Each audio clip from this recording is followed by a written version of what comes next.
Okay, this is Unit 3, Lesson 2, second semester, 7th grade math. Vocabulary review. The inverse operation of subtraction is what? Addition. Very good.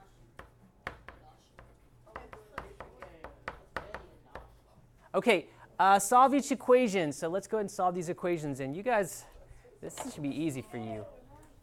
Who can walk me through number 2? How do I solve number 2? What's the first thing I need to do, Chin? So you gotta basically like. I need to undo.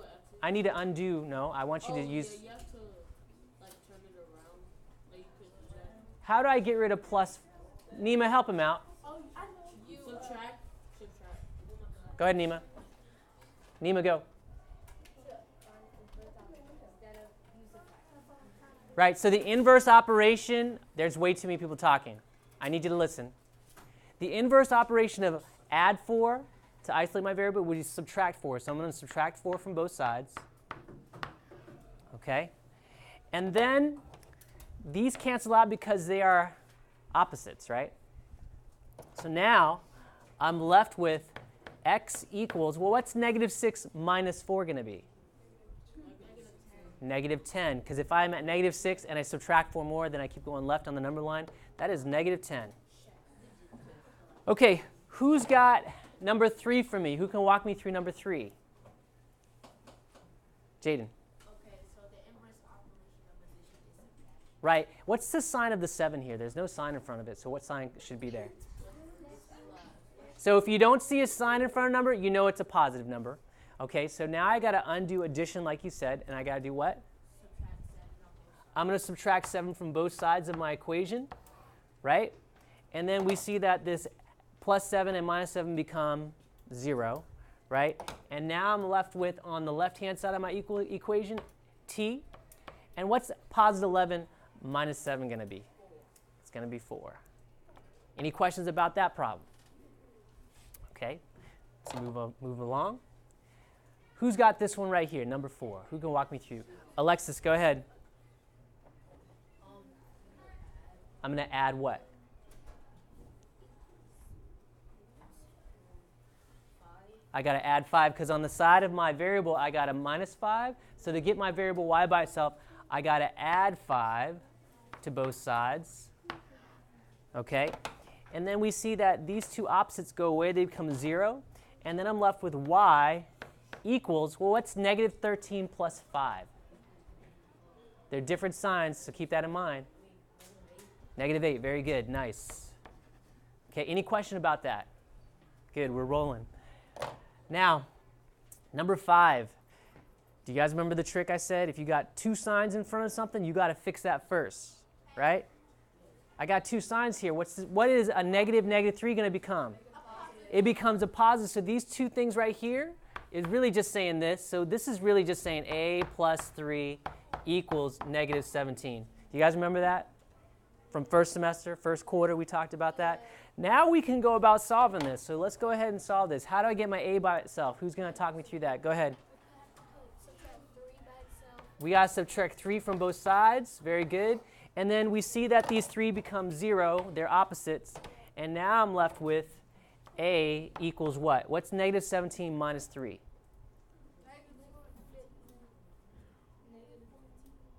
If I'm at negative 17, I got to keep going left in the negative direction. 3 more. Oh, negative 14. Negative 20. Wait, If you're at negative 17 and you keep going left 3 more in the negative direction, it's going to be negative 20. Okay. I'm going to go and read this because I want to post this for the weekend so you guys can get caught up. What you'll learn: to use tables to represent and describe patterns. Why learn this? At a market, it is common to display costs for different items. Sometimes making a table is the easiest way to organize data. Often you can make a table as your first step in solving a problem. You can use a table to represent a pattern. Okay, so describing an arithmetic sequence. Remember, an arithmetic sequence has what? What identifies a sequence as an arithmetic sequence? We just learned this. You have a what? Common what?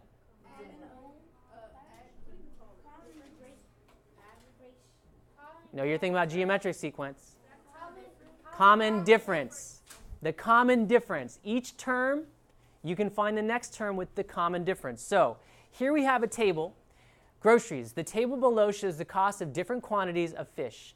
Find the cost of 20 pounds of fish. So we need to figure out what's going on here. What is my rule? 650.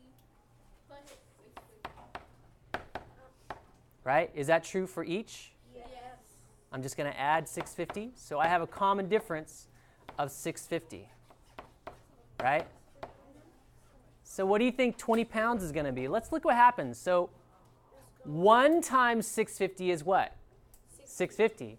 2 times 650 is what? 13. Okay.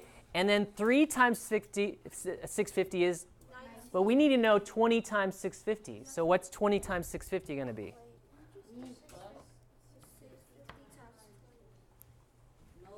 What's 20 going to be, everybody? Well, you know 10 times 650 is what? What's 10 times 650? $6.50 times 10 is how much? 65. But we got to double that because we got 20 times $6.50. 65, double it. 130.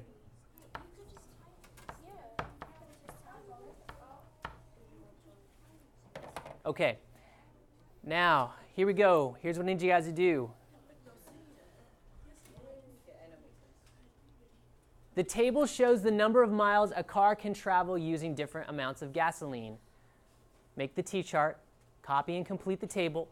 Find the distance the car can travel using 15 gallons of gasoline. So you need to complete this chart, and then we need to figure out this amount, 15 gallons.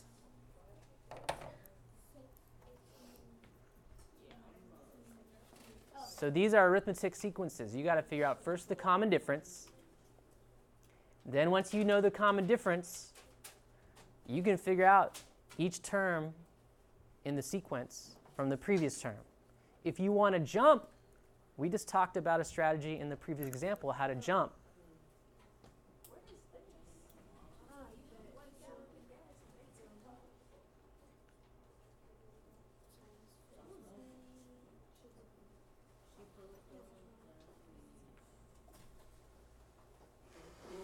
Wait, don't you have to do the miles driven for 5 amount of gas times 15? I see some people trying to figure this out. I would lay money at half the class is ready to tell me what the common difference is, because I can see half the class trying to figure it out right now. Yeah. If you're just sitting there trying to mentally figure it out, probably not going to have the same amount of luck as those trying to crank this out.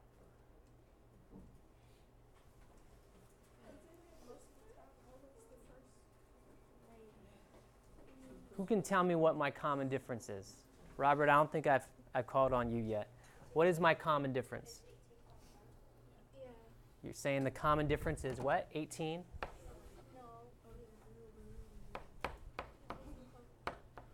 18.1? Okay. Now, if I want to figure out what my next term is, that's easy, right? I just take the third term, add 18.1, and what do I get back?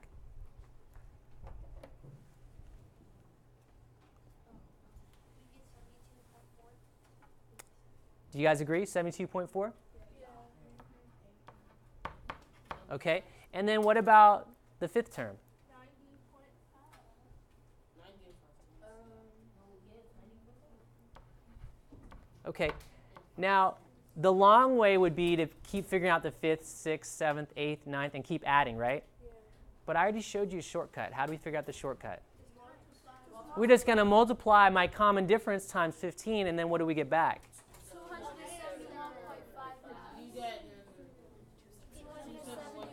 There's two ways you can do this. Shh.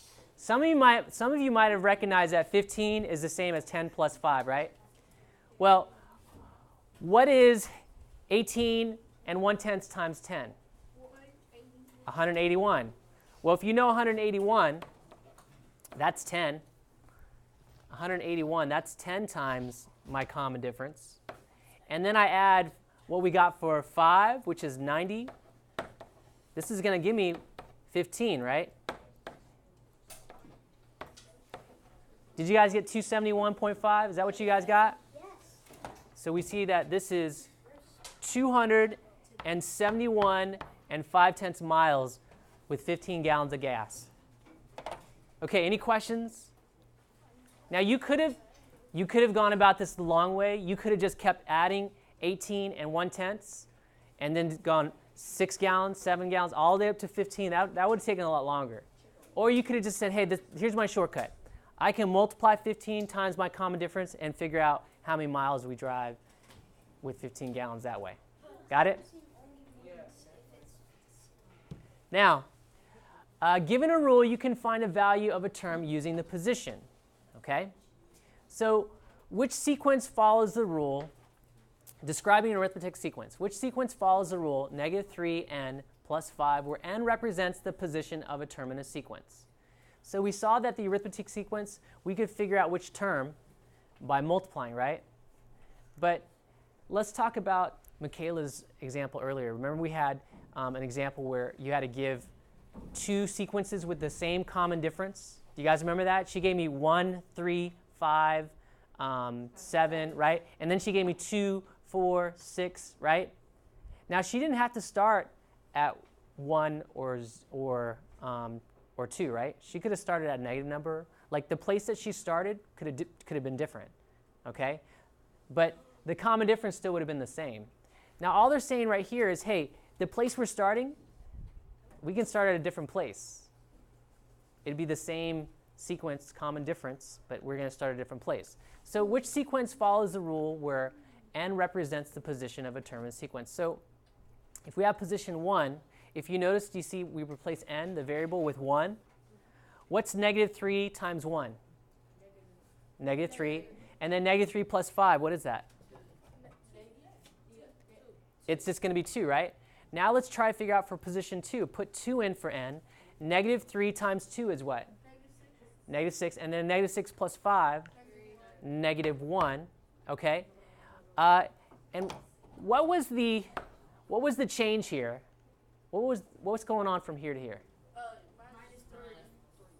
Minus what? Or plus +2 to -1, how much? What's the difference? -3. -3. Look at that number, -3, right? Okay, so I can multiply this again. What's -3 times 3? -9. What's -9 plus 5? -4. Or I could use my rule. Boom. What's -1 minus 3? -4, right? Okay, if we put 4 into my equation, if I use the rule, I can go from the 3rd position to the 4th position. What's -4 minus 3? -7. And then let's substitute it into my equation here. -3 times a +4 is -12. And -12 plus 5 is -7. Okay? Now, use the rule 2 times n plus 3, where n represents the position of a term in a sequence. Find the first 4 terms in the sequence. So you're just doing what we did up here. And I know we talked about T-charts earlier.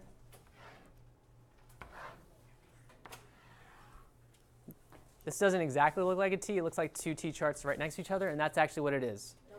So we have n, and then we have 2n plus 3, and then we have what our term's value is going to be.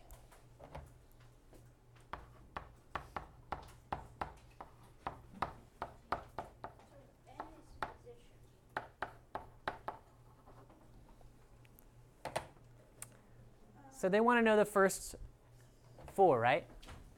So 1, 2, 3, and 4.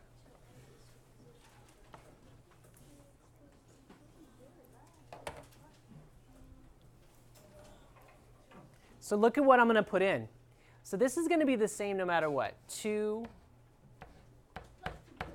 That's going to be the same for all of them. The only thing that changes from one to the next is going to be the number I'm filling in, right? All right, so what's the first one going to be? 5, very good. What's the next one going to be? 7, good. What's the next one going to be? 9. And look what's happening here. From 5 to 7, what's happening? You're adding 2. Same deal, plus 2. Look at what's in front of the n, 2, right? Okay, the 3 is just telling us, hey, where are we going to start our sequence? The 2 in front of the n, that is the common difference, understand, for this arithmetic sequence. So last but not least, the fourth term is going to be what? 11. It's going to be 11. Any questions? Pretty easy, right? So I hear somebody in the back talking about a couple other ways. Yeah, there's a couple ways to think about this. So moving along. A table can help you write a variable expression to describe a sequence. Okay, do you guys remember expressions and then algebraic expressions? Well, this is an algebraic expression because it has what in the expression? A variable, right? So the book should have been consistent with what they said earlier. They're saying variable expression, but really what they're saying is an algebraic expression. It's an expression that's got a variable in it, okay? So using a table with a sequence, write an expression to describe the sequence A, 8, 16, 24, 32. And let's try to fill in this. But first, do you guys notice from the previous example, there is a relationship between our rule. And first of all, let's establish our rule. What is our rule? Plus 8. We're talking about arithmetic sequence, right? Add 8. So we're going to add 8. For each of these, we're going to add 8. So guess what? My number is going to be 8, and it's going to be multiplied by something, right? By the term. So in this case, we'll call that n. And then, did I add anything to get? So if I have 8 times 1, did I add anything to get to 8? No. So I can think about it this way. Plus 0. Good. I like that. Good job.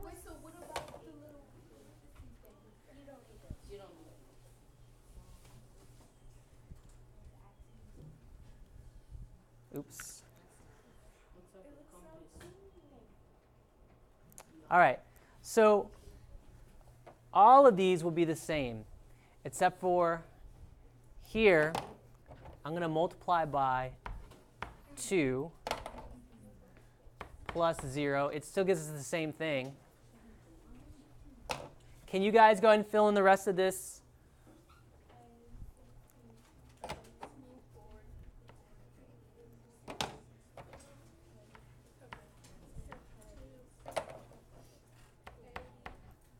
Okay, that is still 24. Good.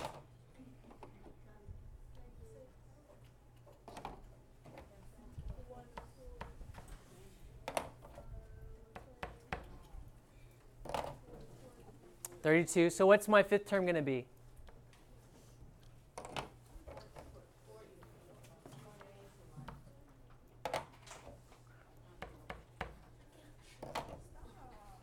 It's going to give me back 40. Okay, and then my sixth term, correct, going to be 48.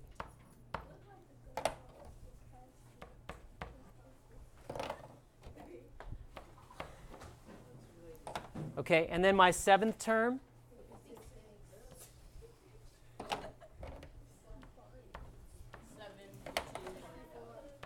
Well, so you're basically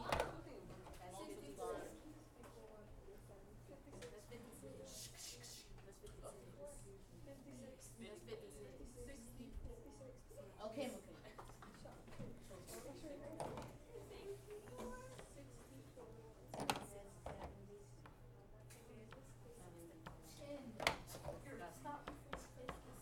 shh, turn around please.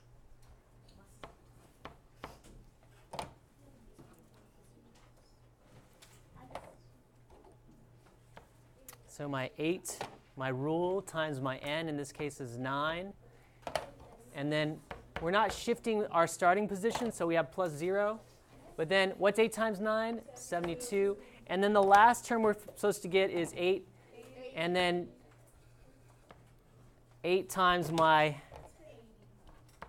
10th term, or 10th position, and there's no shift, so we get 80. All right, almost done. What I need you to do is go ahead and fill this in. So here my algebraic expression is this. Do you guys see that? I could have put a 1 there, but I want you to see that's my algebraic expression. If you just put 8n, you're good. But here, write your algebraic expression, your rule, fill it in. Take some time to get this done. We're almost done with the lesson. Take 2 minutes to fill this out.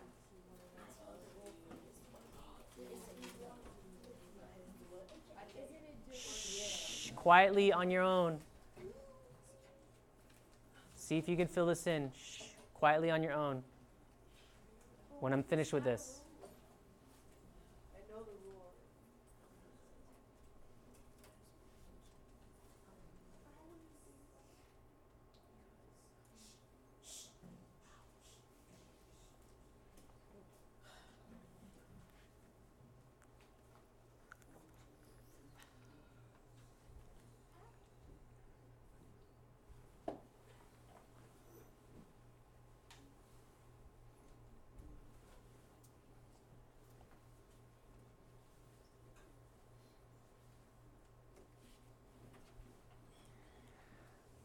I feel like most of you picked up the rule really quickly, right? Yeah. What's the rule?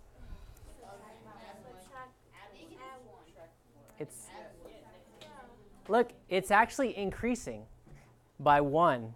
So your rule, unlike the previous example, you're adding 1. So we can figure out all of these values, right? What's it going to be for all these values? -4. -3. Okay, now we need to come up with the rule.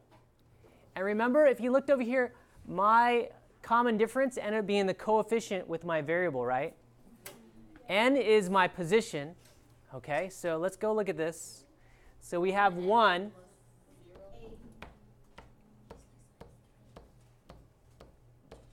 And we're going to multiply that by my n. But in this case, I'm just going to go and put my other numbers in.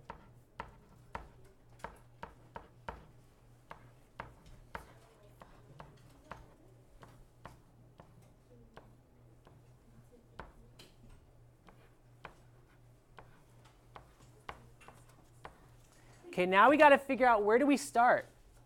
If I have 1 times 1, that gives me 1, but I end up at -8, right? So how do I fix this expression so that I get back -8? Plus -8? 1, because if I put a 1 in here, 1 minus 8, what's that? Is that going to give me -8 back?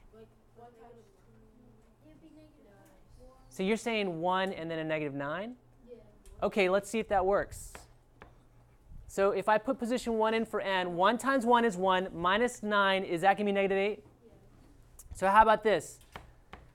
1 times 2 is minus 9, is that -7?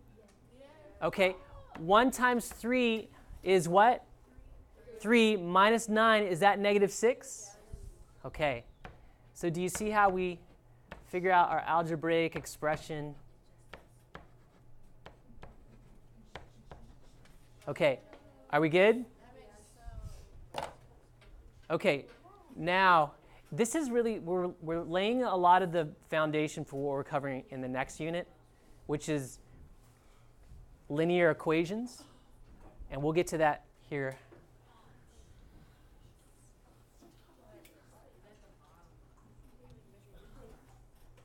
All right, now the expression 5n describes a sequence. When n equals 10, the term position is what? What's the term position is what? It's a lot easier than you think it is. Isn't it the 10th position? But what's the term's value? Look at the expression right here. Okay. Almost done. Mental math. A sequence follows the rule 100n, where n is a position of a term. Find the 10th term. What's the 10th term? Come on, we've been talking about multiplying by powers of 10s for I don't know how long. What's it going to be? It's going to be 1,000. Thank you.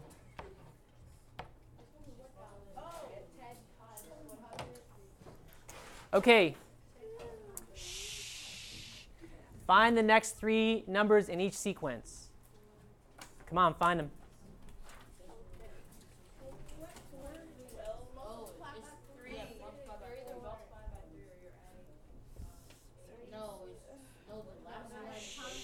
Quietly on your own, and then we'll share as a class.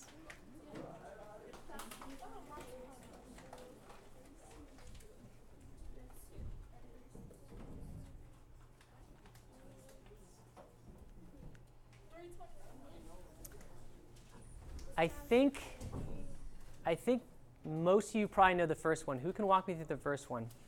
Miranda, you got it? Well, tell me, what's the rule going to be? You're saying everyone's multiplied by 3? Yes.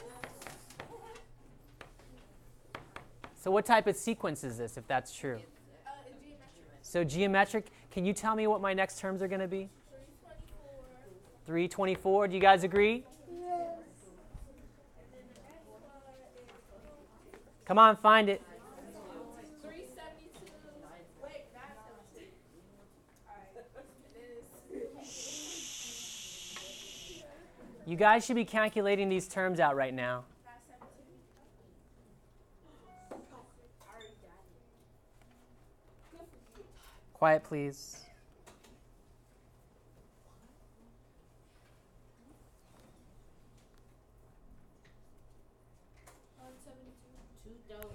You're saying 572? Did you guys agree with that? No. 972?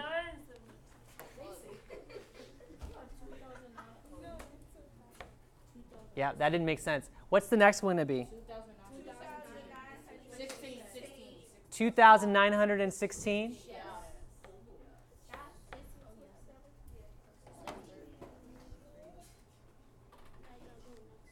Okay. I want you guys to take a look at the next one. Add 8. 4, 12, 20, 36, 28, 36, 40, 40. So you said you're just adding? Yeah. Adding 8, that's it? Yes. So what type of sequence is that when you're adding the same common difference? So add 8. Add 8. It's an arithmetic sequence. So what's after 28? 36. What's after 36? 44. What's after 44? 52. Okay. So let me ask you something. What did you think about lesson 1 and 2? Pretty easy stuff.